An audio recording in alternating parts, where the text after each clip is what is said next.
Welcome to the Open Books Podcast, where we discuss all things going on in the real estate industry, helping you take the road less traveled to real estate success, guiding you to the top 10%. I'm your co-host, Curtis Haddock, alongside my co-hosts, Casey Tudor and Brooke Massey. Hello. Good morning. Hi. Welcome. Hi. I like this new setup because I can see your beautiful faces. Yeah, we can actually look at each other. Yeah. I always felt like, because was I in the middle? Yes. Before, Yeah. I always felt like, you guys couldn't really talk to each other. No. Because of how big I am. And then, because you would like turn and I look would at turn. Casey. We're good at looking right and then through I'd be people, though. like, man, I'm just just kidding. getting that really head. used to looking at the back of your head. you know the back of my head better than I do. I do because in the office we were sitting that too. until we rearranged it. So Yeah. it was a good rearrange. No more of that. Same thing though. When I would look at you, I felt like Casey couldn't see anything, and so yeah, I'm.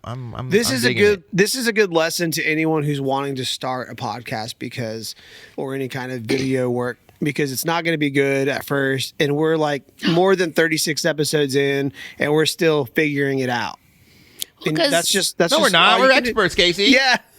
we just are went you in and talking bought about? fancy microphones, and they were like, we'll figure the rest out. Yeah. Start somewhere. But no, I mean, we're just changing the different areas, and then we moved to, and so Yeah, it's a lot. and then we're also we might be learn building more. out another area too to tease a few episodes from now, possibly. Yeah, possibly. It's possible. It's a maybe, It's possibly, it's a maybe. It's a big maybe. might. We What is might. happening? What are you gonna We do? might have two areas to record if we. Oh, You know? yeah. But it's a possible. It's a possibly. The possibilities are really endless. If you Just think about grow it. with us, and then we can hopefully one day we'll have a portable podcast, so we can. When we're Yeah. at our Florida office, then That'd be we're doing cool. it on the beach. Oh yeah, that's cool. we just choose where we want to record, and if we can do it on the beach, then we'll just do Then that it's done every week. The set is done. You know, Especially if you could get that sunset, that'd be nice. yeah, we'll just use Brooke's private plane to get there. Yeah. Exactly. See, Can you imagine Brooke's like, traffic in the sky is getting kind of. You guys, Did- are I the gotta worry, stop yeah. at McDonald's. I had to stop at McDonald's. I had to stop in Atlanta. The air traffic controller wouldn't let me land. Sure. Oh man, So what are we talking about today? taxes. Oh gosh, no, please, anything but taxes. I know, but this is gonna be a good episode because it's like basics of like what you should know and look about. Told you it's gonna be an interesting conversation today. I'm like have like no sleep. Well, I had a little bit of What are we sleep, looking but about? Yeah, are we what are we looking looking about? today? Taxes. That'll fry the brain for sure. It'll be a good one because I think there's like some very simple things that go a long way with taxes, and if people just know this and implement it, then they'll be fine. Yeah, we're gonna talk about this from the agent perspective. Because like what we feel like agents should know. We are not tax experts. It We is- Right. use a CPA. But you have experience, right? Because your first well, yeah, year. because we have experience in paying them. Yeah, I For kind of sure. have an issue this I year. mean, I used to like do my own taxes, yes, but I know that I meant like when you started producing No, at a high level. I was gonna go to that too, Oh, but yeah, okay. but I feel like I also left money on the table doing that, and then yeah, to your point, my first year in real estate, do not make this mistake that I made, and I should say, my first full-time year, or my first year where I actually had really good production, and I was not used to having to pay quarterly taxes, and so I did not pay quarterly taxes. You didn't pay and taxes at all. I didn't pay any. I didn't send anything into the IRS. Made really good money, thinking my bank account's looking really good. You know, like we could go on a couple of extra vacations. Everything's hunky dory, and then I get my tax return, and I thought. My first thought was, I'm firing this CPA. They totally did it wrong. That was my first thought. I was like, why does everyone else talk about all this money they're saving? Who cares? I'm self-employed. Like, no one else has to pay this much in taxes. This is crazy. Yeah. And my tax bill ended up being 60% of what my salary was before I did real estate full time. Nice. That's scary. Was scary. well, it's Yeah. just dumb.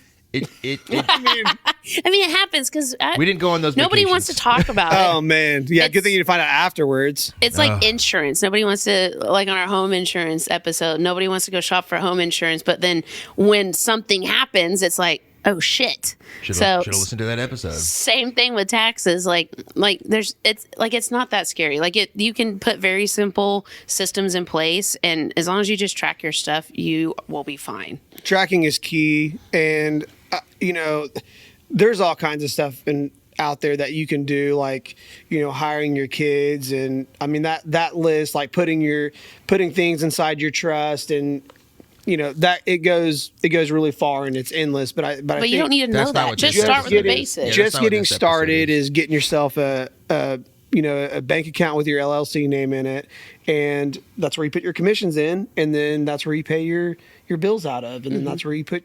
And then I take money out of there every month and put it into my personal account, and then I track my expenses and pay all my expenses out of that business account. Yeah, if you want to make it super, super simple for tracking, because Casey's right. Tracking is probably the first step in, making it easier to do your taxes at every year. But getting a bank account is what Casey said. Definitely Get get two. a separate bank account. I've got two. Get at least for two. your business. What you could do with the second account is take 25 or 30% of what you made and then dump that into the second account, and that's what you have allotted for taxes. So then if you're doing estimated taxes or monthly taxes or however you're breaking it down, it just comes out of that amount, so you always have it available. Yes. Well, I do that, but I have that in my personal name, and then I take a percentage, because I do the percentage for taxes. I take out a percentage for my insurance, because I know I'm going to have to pay my homeowner's insurance, every year, because it's not escrowed. And so every time that, April gets paid to our personal account, or I get from the business account, it goes into this. And it's a savings account too, so that at least I'm making interest. Yeah, that's smart. I'm not like taking anything out, so I make it a savings account. But as far as like your business expenses go, definitely get a checking account. And if you don't have an LLC set up right now, it's okay. Yeah. You can change it. But you need to have a separate account just for your business expenses, because then when your CPA is asking for your expenses, you can just hand them the bank statements. thought they made that new law. Like if you have anything business, you have to be in a business bank account. Did they come out with That's that? best practice for sure. Yeah. I don't know the so law. even if you're new, like whenever I was new, I got an LLC and then an EIN number, very, very simple, that you can do online. You don't have to pay a lawyer to get that. And then I just went and opened 2 bank accounts. I opened a checking account and a savings account. And every time all my commissions went to my checking account, and then I immediately just took 30%. I just went for the high one and I put it away. And I just put that away, and then whatever was left over, then that was essentially my pay, right? Because at the time I didn't have like subscriptions and all these other expenses that I have now, but like just the basics and just being very simple with that part. What you're not thinking of in that law is that we're real estate agents. We're self-employed independent contractors. Most people are doing business with their name, their personal name. You don't have to set up an LLC. You can have a personal checking account set up to where all of that you're doing is just for your real estate business. Okay. Now, if you are going to be if you're gonna make over $50,000 a year, well, that's a whole different conversation as far as then you got to talk about whether you want to be an S corp or not. Once you do that, I mean, best practice is just start an LLC, and then open up your bank account in that LLC and run all your business expenses out of that. But if you have a personal checking account that you dedicate just for your real estate business, it can be in your personal name, and all you got to do, I mean, you can pay your dues out of that. You can when you go on to do lunches with people and you pay for it, you can do it. You can pay for it out of that account. Everything that you do in your real estate business, because you're doing it in your personal name, you just are going to be filing it on your personal tax return as a Schedule C, most likely, as opposed to having if you have a separate tax return that you're filing, then you're probably going to want to have if that whatever that law is. I haven't Yeah. heard of it, but That came out, like, you know. the beginning of last year. They said that they were going to crack down really hard, specifically on LLCs. And if you have an LLC, then it has to be in a business account. It's like something. Well, like I've heard that. all But not kinds of everybody stuff like that. Not everybody that does real estate has an LLC, so Yeah, you can still so I set get up a your bank. point. You can still set up a bank account separately that you run your business expenses, your real estate expenses out of, whether you have an LLC or not. But yes, if you're going to file under your LLC, then you're going to want to have a bank account in that LLC. What you don't want to do is use your personal account that you go grocery shopping with, that you also take your business expenses out of. Yeah. We tried to sell when I first got into real estate. Yeah. We tried to sell a daycare. Remember that? Yep. And She commingled everything. this lady, for decades had, and she was trying to sell it. So like, she never really thought about it as a business. You know, she just everything came in and out, and she had like government assistant programs for DHS and all that, and it was just all in there. And she's like, "Here's my stuff." Like, it's like no one's gonna buy this because you can't make financial sense of all that. Like, there's so much like I don't even know where to start because Did you ever sell it? After We referred it. Did it ever get sold? It did. It did. Yeah. Did we get paid for it? We did. We got a referral. I think if 25%. you are going to So you get got into that? real estate, Still living on that, baby. Yeah, right. Oh my gosh! I think if you're going to get into real That went to estate, taxes. this is Yeah. your business. Just get an LLC and just open up an account and keep it separate. Yeah, and- like and keep your- this is your business. It is a completely separate entity. Just make it a separate entity from your personal. Yeah, I agree.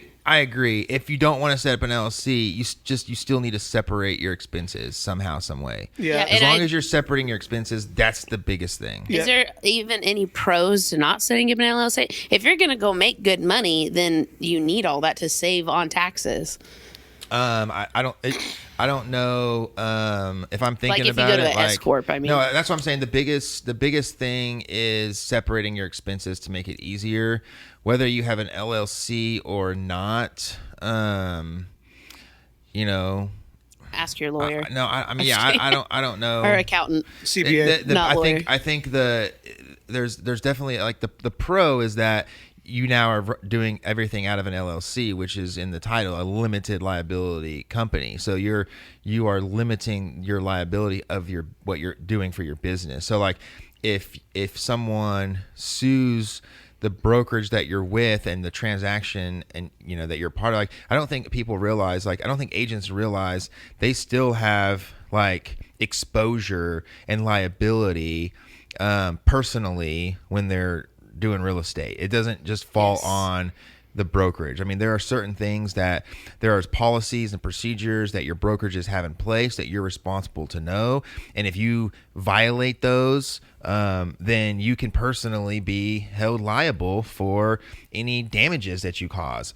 And so I think having it in an LLC can help protect you, because then you're not personally guaranteeing anything typically, and therefore they won't be able to come after your personal assets that are outside of your real estate business. This is high emotions. So Yeah. you could do something that you thought was nice and piss somebody off. I mean, I know that when it really was eye-opening for me is when I saw somebody get in trouble for they had a listing, and it was a really weird setup. It was on like land, but the land was adjacent to more other land that wasn't this property owners, but the way that the land like faced to where people were driving by and could see it, they put the sign so that people could see it, but it just so happened that where they placed that sign, it encroached on someone else's land. Oh, And interesting. they were extremely mad because Again, something so simple. Yeah, they did not want, they're like, our land is not for sale, and we do not want anyone to think it is for sale because of whatever they had going on. It would not have been good for them if they were putting their land up for sale. I don't know if it affected you their. gotta be I don't sensitive to know. that, too. I really don't know what the because to me the simple thing is, oh, I'm so sorry, like I'll move it to the to the land that is for sale.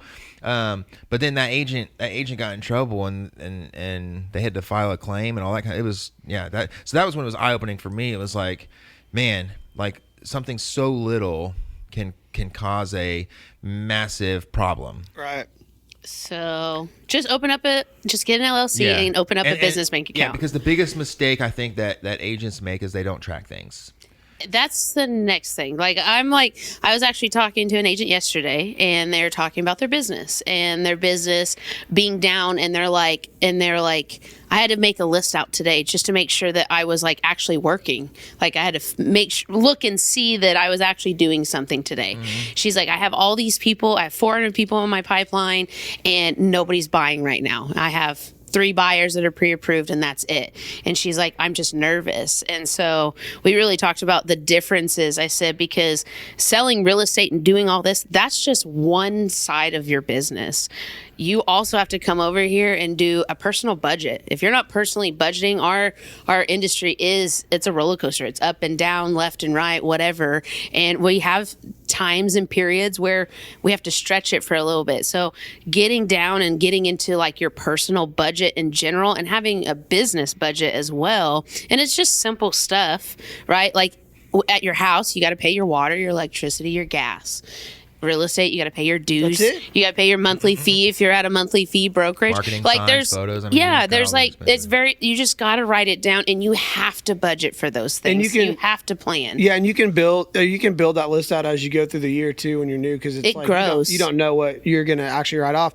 The best way to do it is to not worry about what category you're putting it in. Like if you don't know, make a new category, and then so like for what I have right here, it's like I have team building meetings, MLS dues, office supplies, which is like printer ink, pens, anything like that. Anything branding, anything like any social media app that I have, listing photo category, phone, internet, I already said that, CPA dues, closing gifts, that list goes on and on. Yep. And I just give that to my CPA, and then he decides, oh, these are deductible. These may not be. Oh, closing gifts, we can only deduct a certain amount up to this point. I let him do that at that point. That's the profession. You just need to track it and budget. Yeah. I don't use them as an accountant. They want me to because it'd probably be a little more compliant, but I don't just give them my statements and let them do it because it's extra charge whenever I kind of want to know where I'm at anyways. Yeah. So I'm always tracking. I do it once a month. It takes me 5 minutes. To do. I now use QuickBooks because I love looking at P&Ls. Like that's just how my brain operates. And so over time, I've built out this really fancy budget because I have lots of different expenses that go in different places. And now I have this fancy P&L that I can click in QuickBooks, and I've created all these rules that just does all that stuff for me. I hate looking at P&L. I do too. Oh man, I freaking love it. I say it as a joke because it's always in the red. It's like, no, that's why fair. I don't like looking at it. It's fair. But for me, it's like motivating. Like I could go look at probably any company's P&L, not any, but most companies' P&L, and probably know exactly where they're losing money and how to help them. Well, you have to understand the business and the industry, You I do. think, to be able to do that. But yeah, that's a whole other level. But just tracking simple stuff like that. I like what you said, Casey. It's just write it down. Like if you're going to a coffee with somebody and it's a client, well then that's part of your business. So keep the receipt and then give it to your CPA. That's their job to do. Yeah, and that's all basic like stuff. Like you're just like listing signs, listing photos. You have to pay for those things. Yes. So those you cannot forget. You can use your cell phone. Yeah. Well, that's a different episode, isn't it? Well, but you need to write those things off, or it's just money lost. What I would also recommend you talk to your CPA and be very careful what you read on the internet and hire a good CPA because they can help you.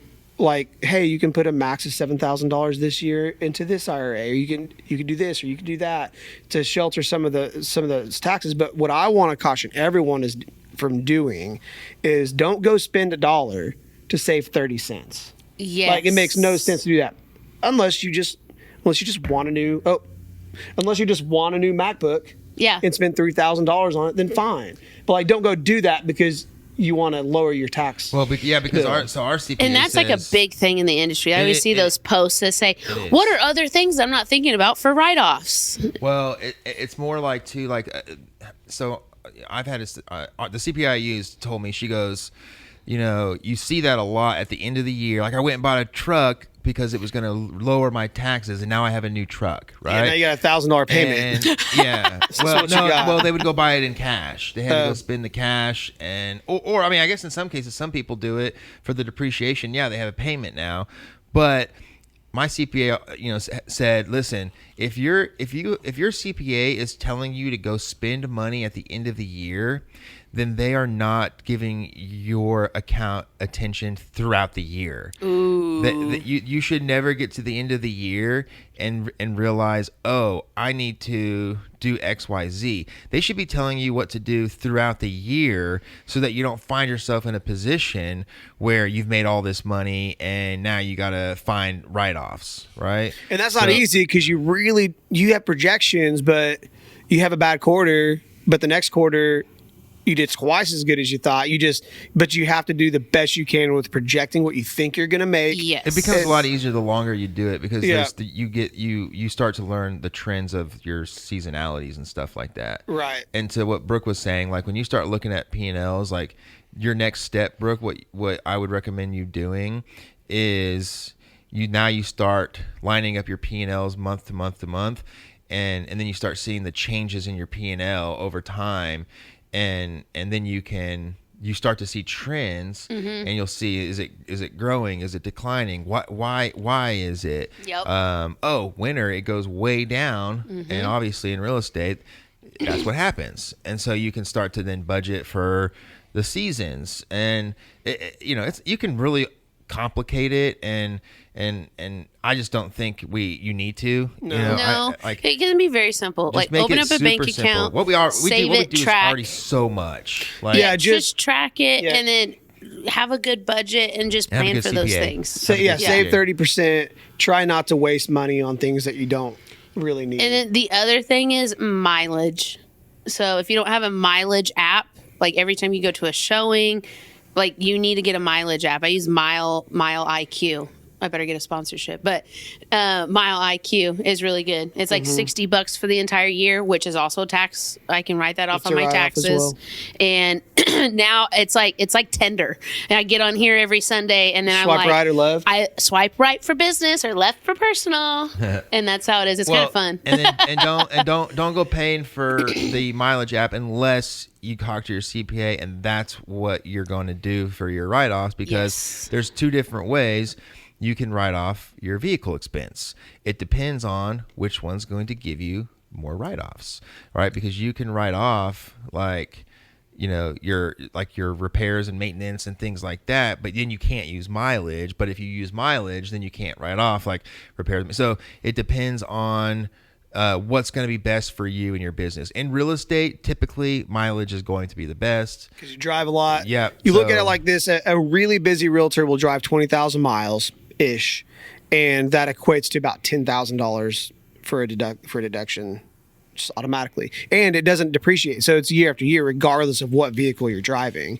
Which is if you are writing off actual expenses, once that car is depreciated, there's no more write-offs on the value of the car. Yep. And then if you sell it, then you have to pay taxes on that portion too. And so but if you use mileage, once the car's depreciated, it doesn't matter. You can still you're still driving it. You can still write off miles. So that's why in real estate, mileage is, I would say most of the time is going to be the. If you build cars or build trucks or something, and you're driving these things around, 100% write off expenses, because you can write off the rims and every part you put in that vehicle. Yeah. Yeah. I mean, mine's pretty close because it's big.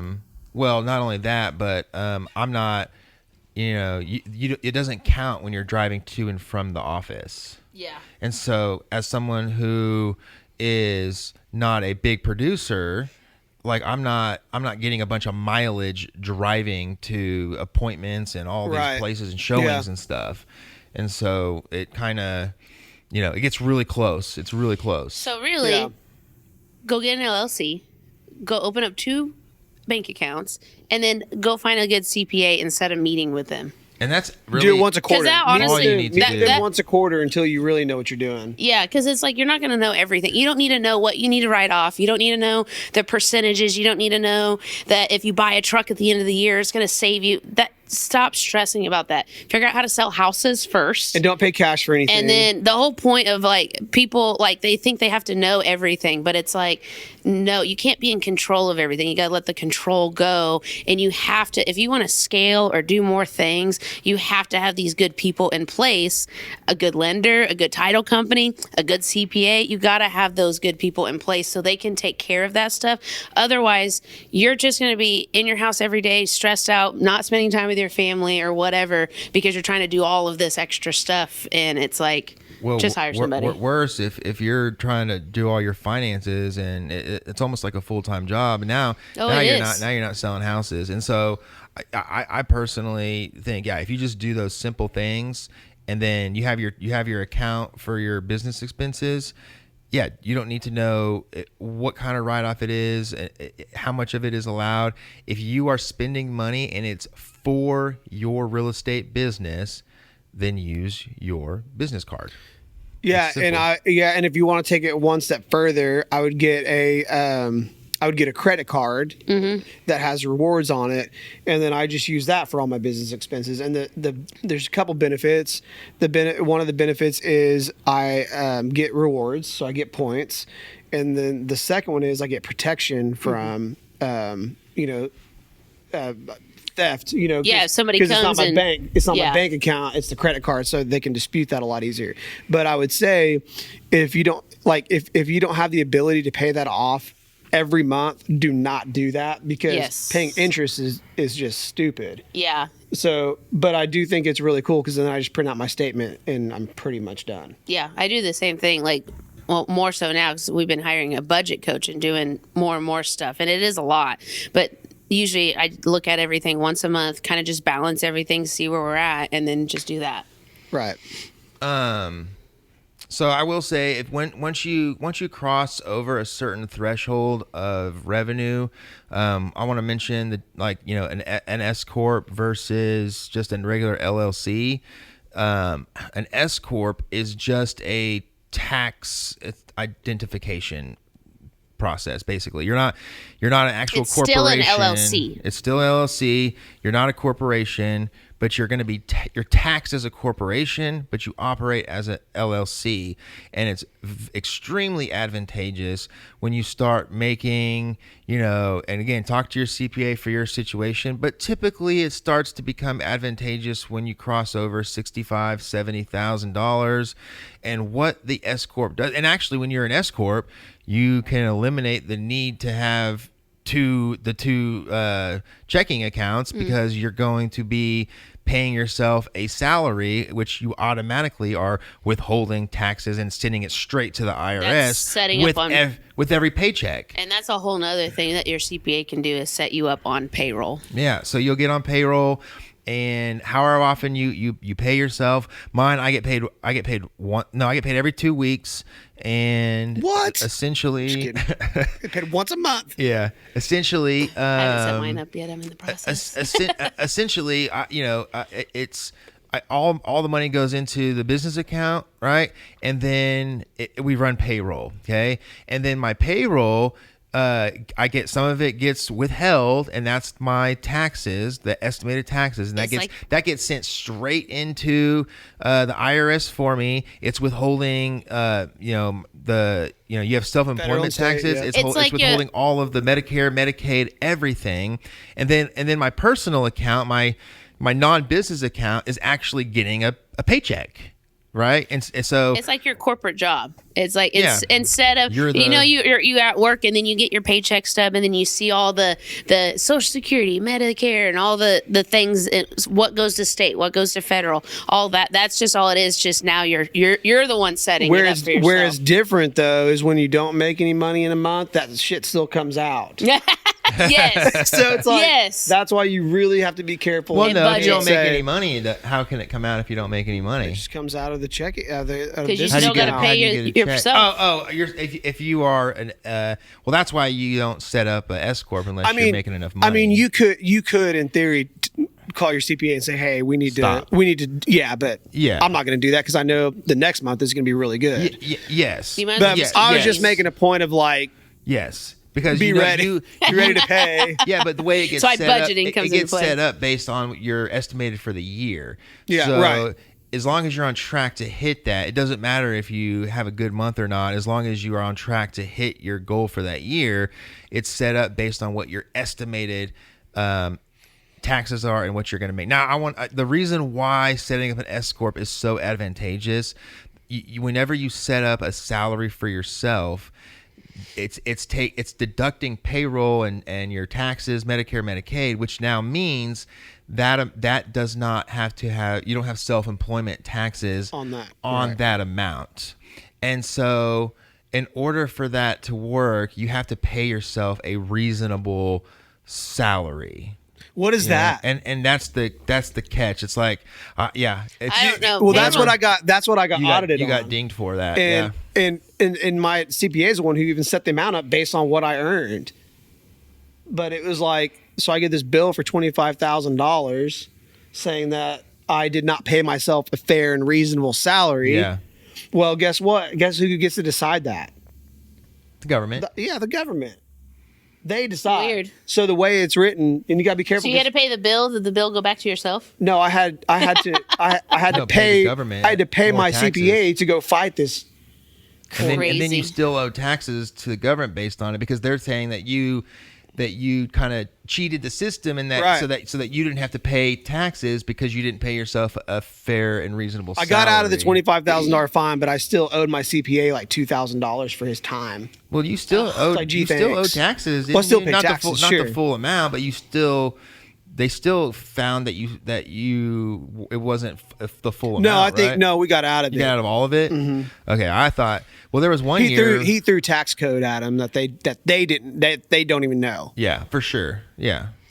Payroll though. That's. But like then a I'm like, whole- did you get me in this trouble so I pay you more money? Like, do you Yeah. really have my best interest at heart? Or are you just that good? Well, where I got hurt the first year is the self-employment part because whenever you are in real estate, this is why you need to set up quarterly payments if you're not doing payroll because you're going to, and you still are going to actually have some self-employment taxes because you're not paying yourself 100% of what you're making. So let's say you don't have any payroll set up. You make $100,000 this year, and that's what you made as a self-employed individual. You are going to have to pay 15.3% self-employment tax because you are now the employer and the employee. That's 3% times 5. There you go. 3 point something. It's a little over 3% actually times 5 because it's 15.3. But That's 5 houses though. what? I'm just being a smarty pants. I'm like, what do you mean by that? Now I'm losing my train of thought. My bad. 15.3% yeah. that you are paying. Okay, so if you made $100,000, you are going to have to pay self-employment taxes on that full amount of 15.3%. Right. Whereas, but then what people don't realize is you still have your income tax. Okay, so you have your self-employment tax, and then you can write half of whatever you pay off in self-employment tax. Half of that gets written off of your total income. Once you deduct everything, then you still have your regular income tax based on your net amount after all your deductions. Whenever you set up a S corp and have payroll, okay, that. Let's say you pay yourself $50,000 of that $100,000 as payroll, okay? It's not reasonable. Well, now, yeah, it's not reasonable. Now you're only paying self-employment taxes off of that $50,000 instead of $100,000, and that's how your tax liability gets lowered. And then that $50,000 payroll is a write-off, and so now your income comes down. So now your income tax is going to be a little bit less as well. But when you add the two together, it will save you money once you cross over a certain threshold to become a S corp. Yeah. You don't really need to know any of this other than You'll that figure it it's- out when you get the bills. Yeah. You don't need to really know any of this. You need a good CPA and tell them how much you're making, what you do, and they can help you figure out what's the best strategy for you. But now you know to ask them, should I be taxed as an S corp or not? Yeah. You know? If you don't have a good CPA, I would go find an agent that you know is not a good like producer, but someone that's like actually good with their money that you can tell, and go ask them who's their CPA or something. Okay. Well, Taxes. taxes are guaranteed in life. Although I know people who have like never filed taxes, and I'm like, how are you not in jail? I do not want to. I do not want to live that way. That's like choose your hard and don't pay taxes and live carefree for a couple years and see what happens, or just do the hard things and sign up for payroll, which is stupid, but then and do that hard. It's a cost too, but it's. But saves at least on the you other end. know, and now no one's coming after me, and now I know I can do in the future. That's right. Okay, well, that concludes episode 3 of our mini series, taxes. We're signing off. If you guys like this content, please like, subscribe, click the bell for future notifications. Ding ding. And we'll keep making these awesome podcasts that we enjoy so much. Would you rather? No? Oh, he's exiting. I know, but I always do this. Okay, that's okay. We can come back. Or just do it on the next. Do you have one? No, but I wanted. Okay, go for it. That was such a good exit too. Why Well, was it's it still so there. good? It's the still same, there. It's the same as you always did. Yeah, Yeah. it's still there. Do you not want to do one, Brooke? I was just Lauren has Content. one. You were content with okay. not. Yeah, I was content with not because he was doing so good with the end, and then now we're back here. It's The end wasn't so not, great. It's not different I'm just than kidding. he's done every week. I don't know Okay, what go, was Lauren. so special about it. Okay, I don't know why I thought this one was just. It felt better today. Felt more empowering. Felt the same to me. Well, I'm listening. you have the right to your own emotions. You have the right You to guys. yours. Okay. Would you rather get slapped by a different random 12-year-old Ooh. every morning at 7 a.m. or slap a random 7-year-old every night at 11 p.m.?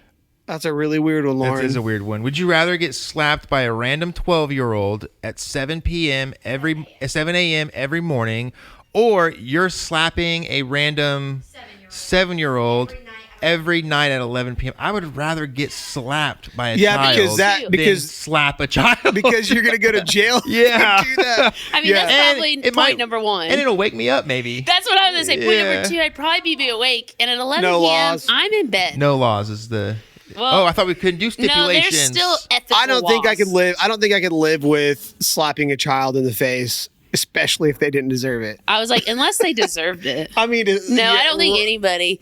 I don't know about that. I Some people know my mom need it. always said that her mom was like a face slapper sometimes, and she's like, "That's terrible." So no. Man, I just Yeah. can't. I can't slap a child, even if they're annoying. That's- Yeah, that's I've wanted why- to, but man, and that's why. Plus their booty. And that's why kids listen better. Now, I'm not saying there wasn't tons of trauma that was caused from that, but like But they didn't do it kids again if you didn't- slapped them in the That's face. right, because you'd get slapped in the mouth in public if you talked back. And my every- mom turned out okay. So. Man, every generation goes through some sort of trauma and or like. Well, because you know? there's probably stuff now that we do today Yeah. that, like, when our kids grow up, they'll be like, "What the hell? I have all this trauma. Yeah, Did thanks, you know Mom and Dad, Casey you know? did this? He made Yeah. me make videos or like Yeah, something." You let me feel all those feelings. well, and, That was a good one because it sparked a decent conversation. Well, and didn't to it? our fans, I just want to say you're welcome. For those of you who are watching, to listen to the Would You Rather, you're Oh, welcome. Yeah. yes. That's why we have Curtis. We need him. Okay, guys, we're signing off. I'm Casey Tudor. This is Curtis Haddock and Brooke Massey!